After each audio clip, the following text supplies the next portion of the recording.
Now it's stuff that Jack's done, and I'm not going to complain about it. That's a lie, and you know it. You won't be able to resist.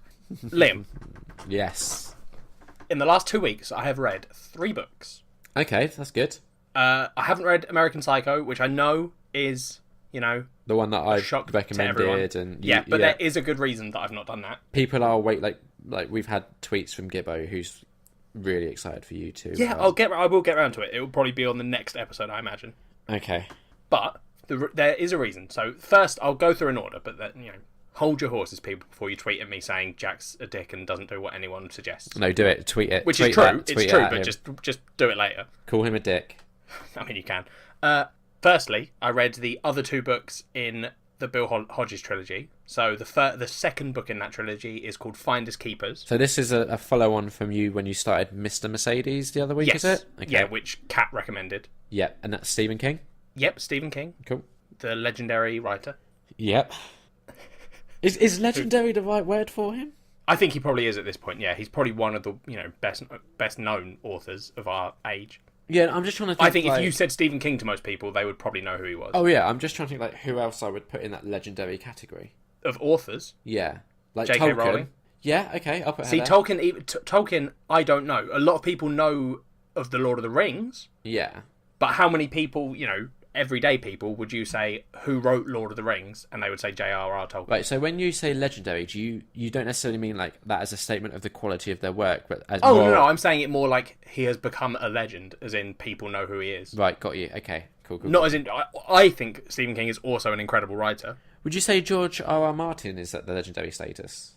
He might be. Again, though, do you reckon people that watch Game of Thrones? I think most probably would know. I think so. Yeah. Yeah, because he's often in the news about how he's, not written the next book, and then the writers are like, "Well, we're going to have to do our own thing, George, because this was not the deal." What about bloody Neil Gaiman? He's. I don't know if people would know his name. No. Again, Okay. but a lot of people would know work that he's familiar with from the films that have been made out of his work and stuff. Yeah, yeah. I'm really struggling to think of like others that would. Yeah, there aren't many authors are in a. I think it's I think terrible. Stephen King's a good shout. Yeah, as in people knowing him, sort of thing. Yeah, definitely. Sorry, But anyway, yeah. So, Finders Keepers, it's still good. I still enjoyed it, yeah, as I tend to with Stephen King. yeah, The story in it, though, it switches.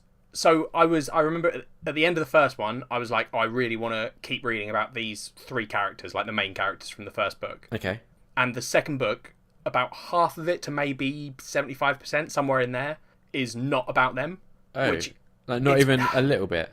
Like the whole first half of the book, I was like, are they coming back? Like, I think they get mentioned a couple of times, and I was like, yeah, please tell me what they're doing, because I Okay. love them. Yeah, yeah, yeah. But like, that changes, and they do become part of it again, which is a relief. But it follows like a whole new crime. Is there focuses on... a reason why it decides to shift the focus like that? Okay, so here's the thing, right? Mm-hmm. I'll talk about that when I talk about the third one, because that's going to be easier to fit them together, I think. Okay, no If I worries. do that then. So I will talk about that though. Yeah. So it doesn't follow them. It's got a whole new crime.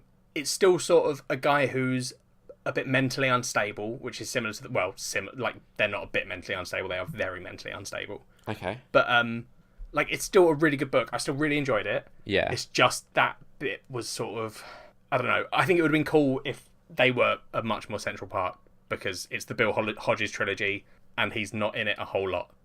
Right, got you. So overall, I gave it 3.5 because it's still a really good book and it's written really well, and I still liked the new characters and like felt emotionally attached to people. Yeah. But there was that sort of, oh, great, I don't get to spend more time with Holly, Jerome, and Bill. Okay.